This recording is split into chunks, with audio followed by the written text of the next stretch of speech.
मिस्र से निकलते ही इजरायली लोगों का अपने पीछे फ़ारो की सेना, आगे लाल समुंदर और दोनों साइड में पर्वत को देखकर घबराना निश्चित था। लेकिन मूसा ने उन्हें कह दिया कि स्थिर रहो और देखो यहोवा परमेश्वर किस प्रकार तुम्हारी लड़ाई लड़ते हैं। किसी भी परिस्थिति में हमें अकेला ना छोड़ने वाले परमेश्वर हमें केवल बल और शक्ति से ही नहीं भरते, बल्कि आगे बढ़कर हमारी ढाल बन जाते हैं। लेकिन परमेश्वर हमारे प्रतिदिन के काम में जो एक युद्ध की तरह लगते हैं, कैसे सहायता करते हैं, आज हम इसी विषय पर बात करेंगे। शुरू करते हैं परमेश्वर के वचन से। परमेश्वर का वचन हमने भजन संहिता 18 उसकी 26 आयत से लिया है। यहाँ इस प्रकार लिखा है, शुद्ध के साथ तू अपने को शुद्ध दिखाता और टेढ़े के साथ तू तिरछा बनता है, क्योंकि तू दीन लोगों को तो बचाता है, परंतु घमंड भरी आंखों को नीचा करता है।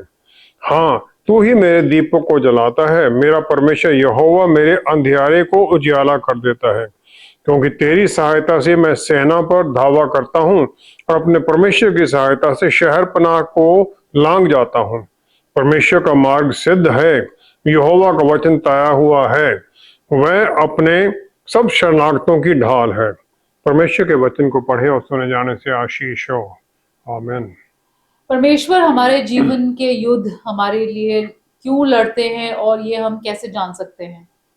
भजन संहिता 8 उसमें राजा दाऊद का भी यही सवाल था। उसकी चौथी आयत में वो कह देता है, मनुष्य क्या है कि तू उसका स्मरण रखे और आदमी क्या है कि तू उसकी सुधि ले।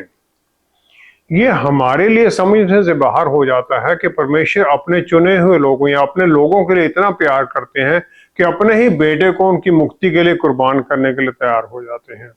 राजा दाऊद फिर इसको आगे थोड़ा सा और क्लियर करता है। वो कहते हैं, तूने उसे अपने हाथों के कार्यों पर प्रभुता दी है, तो उसके पांव तले सब कुछ कर दिया है। जो कुछ बनाया गया वो परमेश्वर ने हमारे अधीन कर दिया।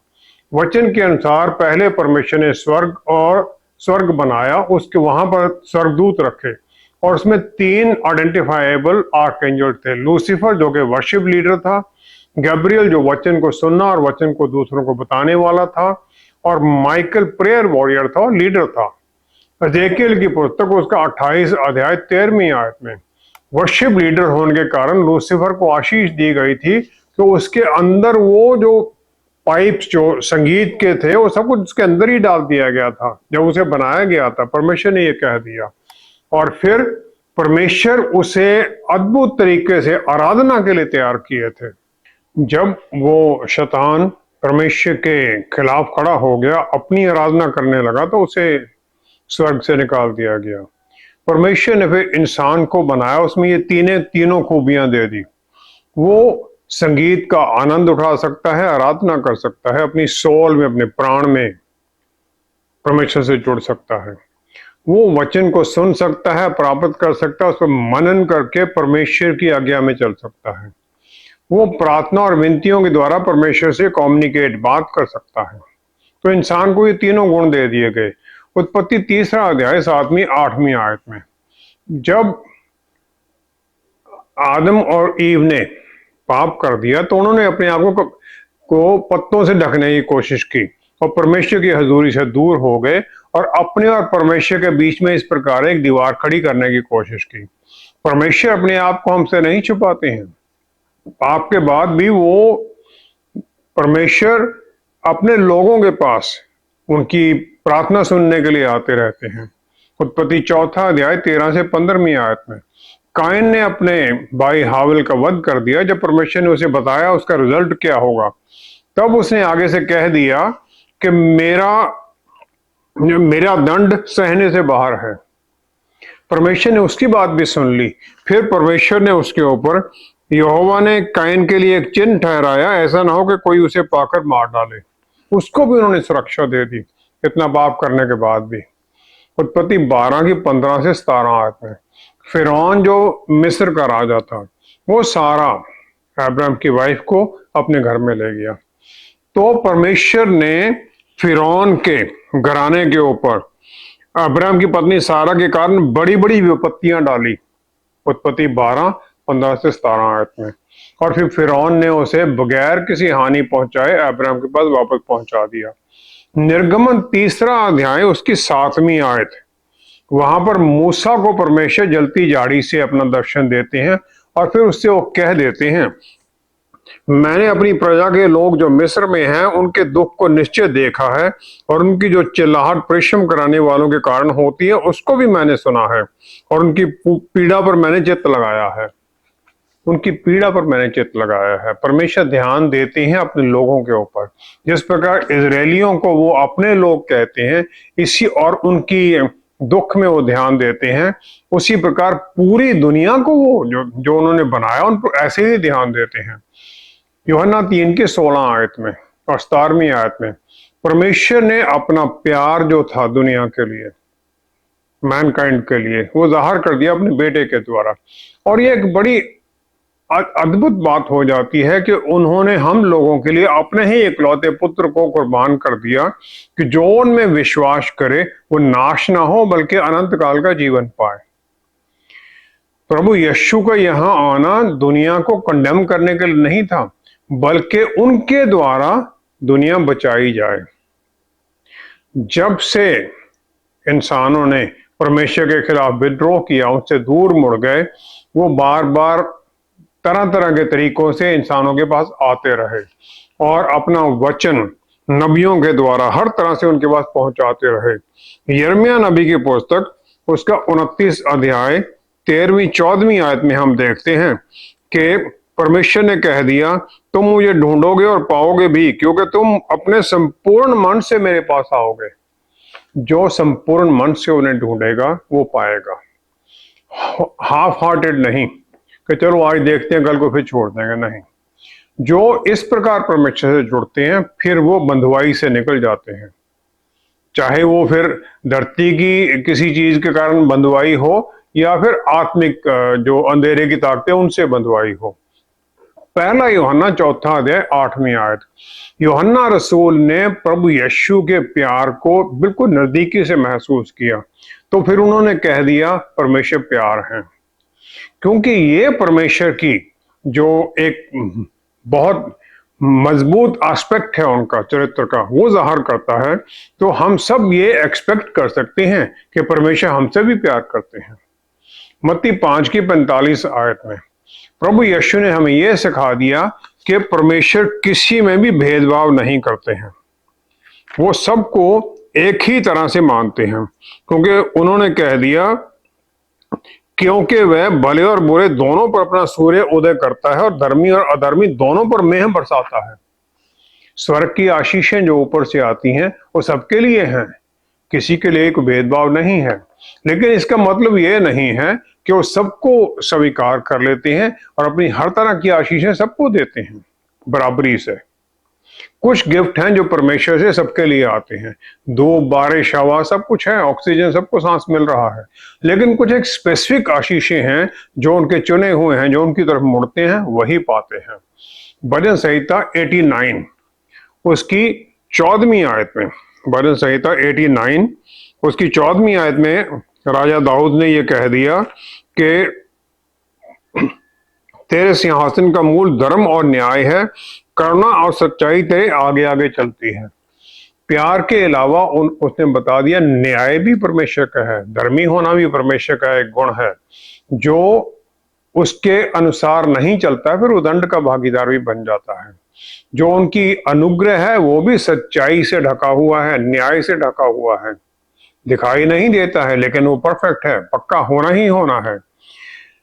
दाऊद परमेश्वर के मसा किया हुआ इंसान था और वो उसी मस्से में चलता है और वो इजराइल का फ्यूचर किंग है। अभी एक यंग लड़का ही है तो गौरियत जो कि दैत्य है उसे मार देता है, जबकि पूरी इजरायली सेना उस दैत्य से डर रही थी।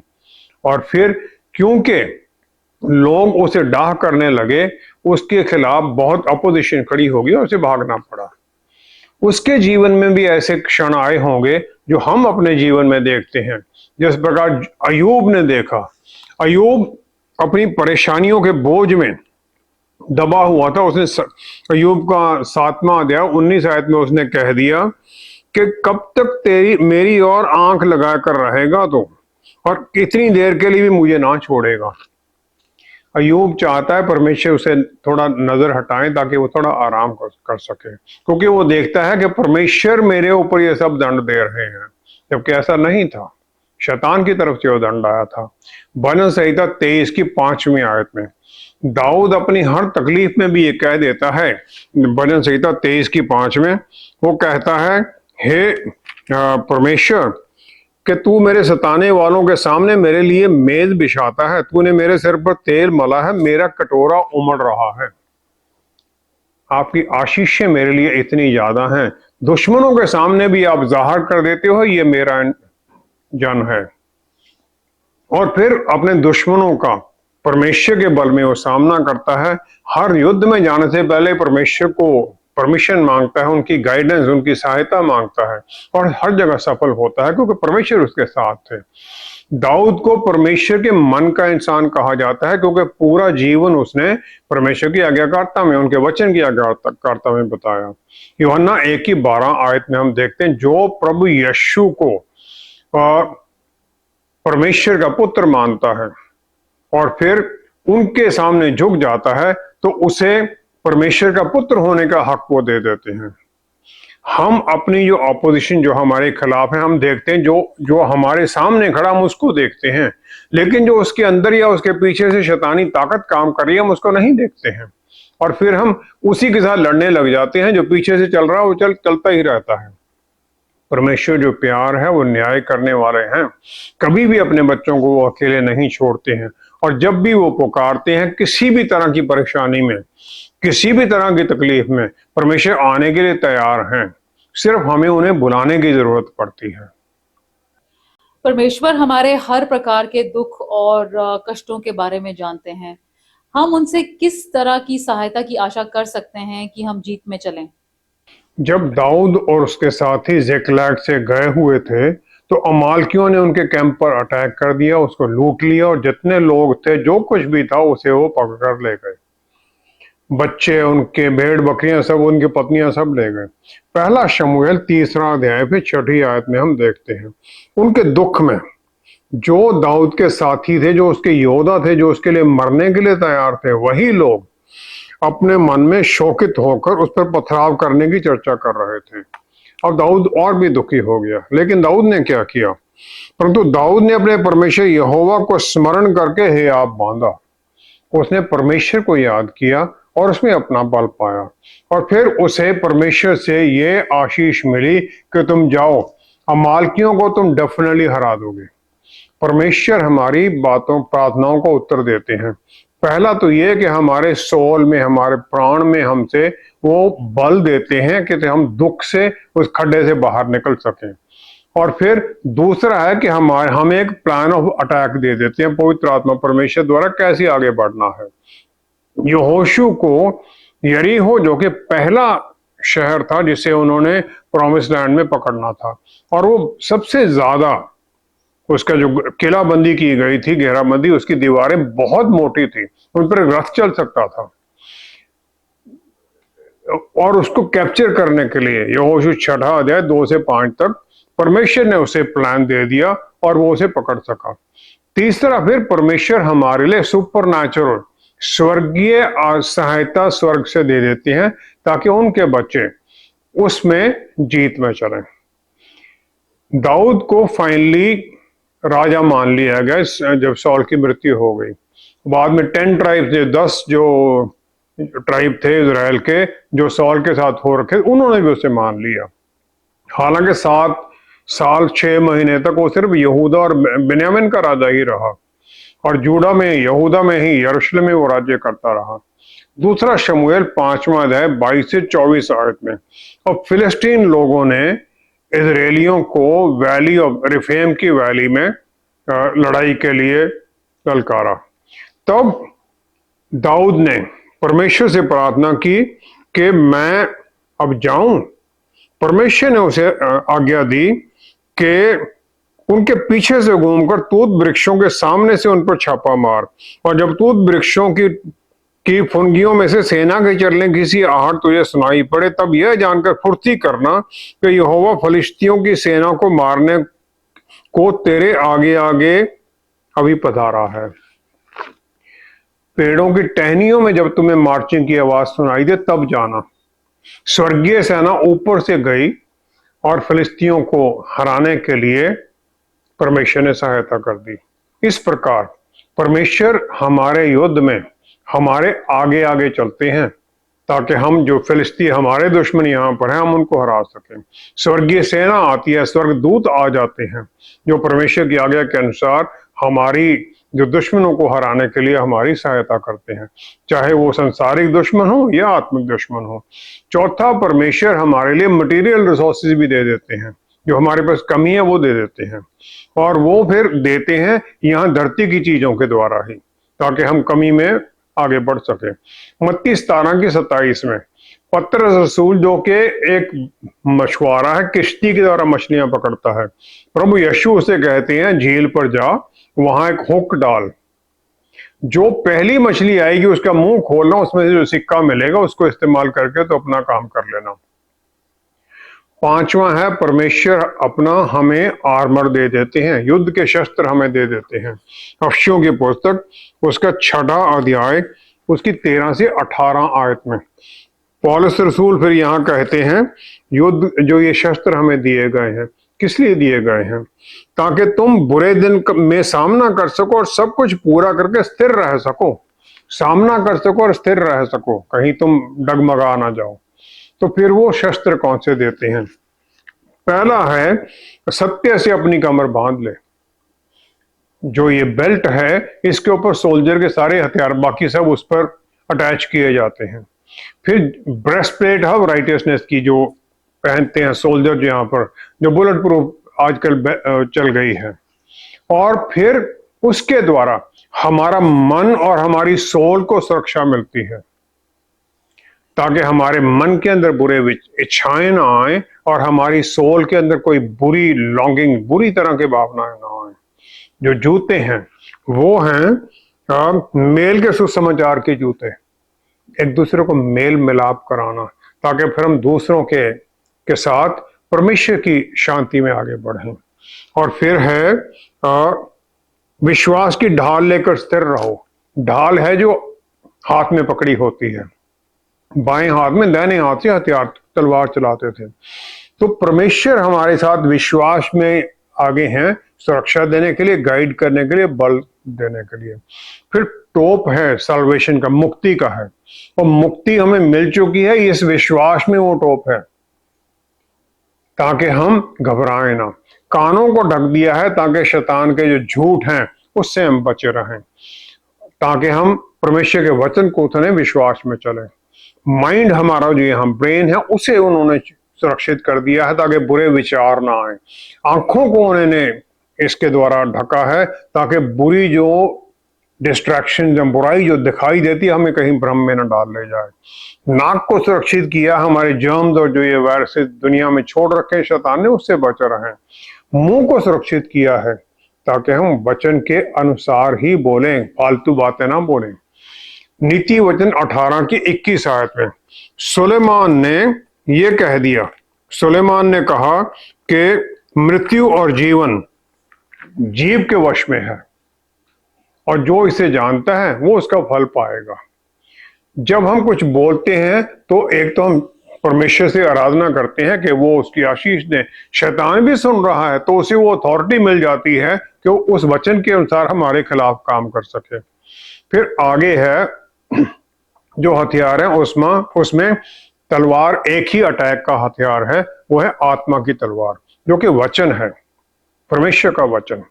प्रभु यीशु को जब शैतान ने विल्डरनेस में जब उसे टेम्पटेशन करता है, वो प्रलोभन देता है, तो उसके झूठ का वो परमेश्वर के वचन द्वारा, जो व्यवस्था विवरण की पुस्तक उसके द्वारा उसे काउंटर करते हैं और उसे वो विड्रॉ करने के लिए भगा देते हैं। जब हम परमेश्वर का वचन किसी भी परिस्थिति पर बोलते हैं तो हम स्वर्गीय शक्ति को रिलीज करने के लिए प्रार्थना करते हैं, उस वचन के द्वारा करते हैं, ताकि फिर वो वचन हमारी उस परिस्थिति पर हावी हो जाए और हमें सहायता दे कि हम बुराई के ऊपर जीत पाएं। छठा है इसका पूरा जो हथियारों का पूरा फल निकले, इनको पूरी तरह हम इसे इस्तेमाल कर सके, वो है प्रार्थना, आत्मा में प्रार्थना। क्योंकि फिर पवित्र आत्मा परमेश्वर का बल हमारे साथ उस वचन के द्वारा जब हम बोलते हैं उसके साथ हमारे जीवन में काम करता है और फिर अद्भुत तरीके से बदलाव आने लग जाते हैं। रोमियो 8 की 26-27 आयत में हमारा जो जो जो इस दुनिया की नॉलेज है उसके कारण हमारा को इतना ज्ञान नहीं है, हमें प्रार्थना करना भी पूरी तरह नहीं आता, किसी को भी नहीं आता है। पवित्र आत्मा परमेश्वर फिर रोमियो 8 की 26-27 में लिखा है कि पवित्र आत्मा आप ही ऐसी आहें भर भर कर जो बयान से बाहर है हमारे लिए विनती करते हैं। हमारे लिए परमेश्वर जो हमारे अंदर हैं, पिता परमेश्वर से विनती करते हैं हमारी सहायता के लिए। सातवां है परमेश्वर हमारे अंदर इच्छा और उसे पूरा करने का बल देती है। फिलिपियों की पुस्तक 2 अध्याय 13वीं आयत में इच्छा भी डालते हैं और इच्छा के अनुसार काम करने की सहायता भी करते हैं हमें, ताकि उनका मकसद जो हमारे लिए वो पूरा हो। और इसके द्वारा फिर हमें वो विश्वास में आगे चलने के लिए सहायता करते हैं। जब हम ये सब कुछ कर लेते हैं तो स्वर्ग से परमेश्वर की पुकार आवाज आ जाती है। यशायाह नबी की पुस्तक उसका 41 अध्याय उसकी 10वीं आयत में यहोवा ने कहा, मत डर क्योंकि मैं तेरे संग हूं, इधर उधर मत ताक, इधर उधर मत ताक क्योंकि मैं तेरा परमेश्वर हूं, मैं तुझे दृढ़ करूंगा और तेरी सहायता करूंगा, अपने धर्म में दाहिने हाथ से मैं तुझे संभाले रहूंगा। राइट हैंड युद्ध का बल और शक्ति का प्रतीक है। वो कहते मैं अपने बल से तुझे संभालूंगा, तेरी सहायता करूंगा। और फिर इसके द्वारा जब हम प्रभु यीशु की आज्ञा के अनुसार चलते हैं तो जो हमारे सामने जो वो ऊपर हमारे परेशानी का पहाड़ आया हुआ है, तब उसे हम आज्ञा देते हैं निकल यहां से, जा समुद्र में गिर जा। तो बगैर जब शक के वो हम उस पर विश्वास करके कहते हैं तो फिर वो हो जाता है। फिर हम किसी घबराहट में नहीं चलते हैं। परमेश्वर हर वक्त तैयार है हमारी सहायता करने के लिए। जब हम उनकी तरफ मुड़ते हैं पूरे मन के साथ विश्वास में, तब फिर हम शैतान का सामना करते हैं और फिर वो हमसे आगे भागता है, क्योंकि परमेश्वर का बल हमारे साथ हमारे अंदर काम करने लग जाता है। हर प्रकार से कोशिश करने के बाद भी अपनी परेशानियों में हम अकेले ही क्यों रह जाते हैं और परमेश्वर का साथ दिखाई क्यों नहीं देता? इससे पहले कि आशीष की वर्षा हो, धरती को तैयार करना पड़ता है ताकि उस आशीष को पा सके। उसके बिना फिर जिस प्रकार चट्टान के पर्वत से पानी नीचे बह जाता है, कोई असर नहीं डालता है, इसी प्रकार पे आशीषें भी निकल जाती हैं। हम अपने आप को तैयार कैसे करते हैं? यूहन्ना 15 की 4वीं आयत में प्रभु यीशु ने अपने आप को दाखलता कह दिया और विश्वासियों को उसमें टहनियां बता दिया। और जो ब्रांचेस हैं वो दाखलता के बिना किसी भी तरह से कोई फल नहीं ला सकती हैं। जब एक माली किसी ब्रांच को किसी पेड़ के साथ किसी और उस पौधे के साथ ग्राफ्ट करता है तो उसे लगाने के बाद में ऊपर से सील कर देता है ताकि किसी भी तरह से उसके ऊपर ह्यूमिडिटी या बाकी किसी जो प्रभाव न डाल सके, क्योंकि तो इस प्रकार फिर वो दाखलता जो प्लांट जिसमें उसे जोड़ा गया उसी पर ही निर्भर होती है। एक विश्वासी को भी इसी प्रकार जोड़ना है ताकि वो फिर उसी में ही जुड़ा रहे, उसी में ही बना भी रहे। प्रभु यीशु ने यहूदी स्क्राइब जो था जिसने पूछा कि सबसे पहली आज्ञा क्या है, प्रभु यीशु ने उसे व्यवस्था विवरण की पुस्तक में जो लिखा गया है उसी के बारे में उसे सिखा दिया कि शैतान को जैसे उन्होंने जिस पुस्तक से भगाया था टेम्पटेशन के समय पर। मार्कुस 12 के अनुसार 29 से 31 आयत में पहले प्रभु यीशु कह देते हैं परमेश्वर एक है, और वो फिर आगे कहते हैं तू अपने परमेश्वर से अपने सारे मन से, अपने सारे प्राण से और अपनी सारी बुद्धि से और अपनी सारी शक्ति से प्रेम रखना। सारी शक्ति, सारा मन, सारा सब कुछ पार्शियल नहीं है, आधा अधूरा नहीं है, पूरा होना चाहिए। और फिर परमेश्वर की तरफ जोड़ना है। फिर जिस प्रकार वो ब्रांच को ऊपर से ढक दिया गया था उसी प्रकार फिर सब कुछ छोड़कर उनके ऊपर निर्भर हो जाना है। हम बहुत लोगों को देखते हैं जिन्होंने तरह तरह के चार्म जो बांध रखे हैं, काले धागे बांध रखे होते हैं, हाथ में अंगूठियां पहन रखी हैं, कई तरह के पत्थर पहन लगाकर उसमें, कि इससे जो जो ऊपर से जो प्रभाव पड़ रहा है वो ना पड़े। इस प्रकार हम दो किश्तियों में पैर रख लेते हैं कि किसी ना किसी तरफ तो हम सफल हो ही जाएंगे। मुझे मैसेज मिलते हैं ईमेल के ऊपर जिसमें कि वो मैसेज की कॉपी अलग अलग मिनिस्ट्री को डाली हुई होती है, जितनी टीवी मीडियम पर चल रही हैं। इस प्रकार है जैसे नदी में 50 हुक डाल दो, किसी ना किसी में तो मछली पकड़ी ही जाएगी। याकूब की पुस्तक पहला अध्याय 6 से 8वीं आयत में याकूब नबी, जो कि यरूशलेम चर्च के पहले हेड थे, वो इस प्रकार के लोगों को कहते हैं और समुद्र की लहरों के समान है। फिर वो कहते हैं ऐसा इंसान ये ना सोचे कि उसे कुछ भी परमेश्वर से मिलेगा, क्योंकि वो दुचित्ता है, उसका मन अपने रास्तों में स्थिर नहीं है। दाऊद राजा सौल से भागा हुआ था क्योंकि ईर्ष्या के कारण वो उसे मारना चाहता था।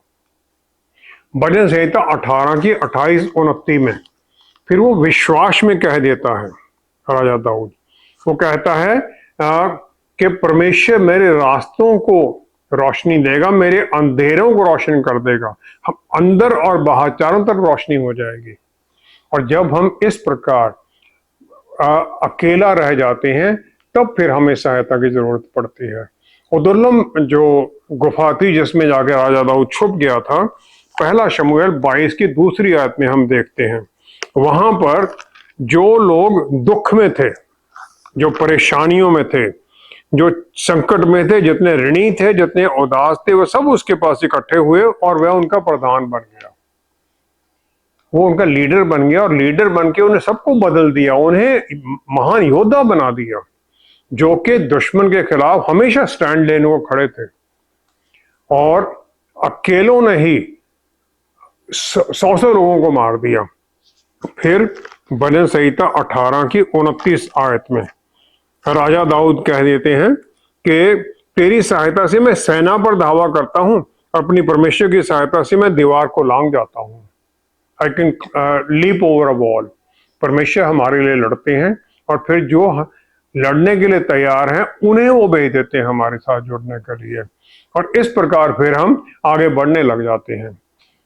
भजन संहिता 18 की 16 आयत में राजा दाऊद ने कह दिया सबके साथ, सबको बताने के लिए कि उसने ऊपर से हाथ बढ़ाकर मुझे थाम लिया और गहरे जल में से खींच लिया। परमेश्वर ने खड्डे से निकाल लिया। इसी प्रकार परमेश्वर करते हैं अगर हम निकलना चाहते हैं।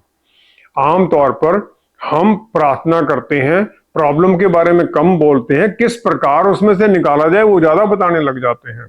परमेश्वर सॉवरन है, हम उन्हें किसी तरह से कंट्रोल नहीं कर सकते, उनकी मर्जी है किस समय किस तरीके से हमारी सहायता करेंगे, सहायता करते हैं वो। जब हम प्रॉब्लम उनके सामने छोड़ देते हैं, जब हम उत्तर की आशा करें और फिर धन्यवाद की परिस्थिति में आ जाएं। कोई उत्तर ना मिलना भी एक उत्तर है परमेश्वर का। अगर हम पीछे को मुड़ के अपने जीवन में देखें कितनी हमने प्रार्थनाएं की थी, अगर वो सबका उत्तर मिल जाता तो हमारे जीवन में क्या होता, किस प्रकार हम परेशानियों में फंस जाते। परमेश्वर को किसी भी परिस्थिति में सहायता करने से पहले हमें पवित्र आत्मा परमेश्वर से सही कारण जो है जिसके कारण हम उस परिस्थिति में फंसे हैं उसका कारण पहले ढूंढना चाहिए।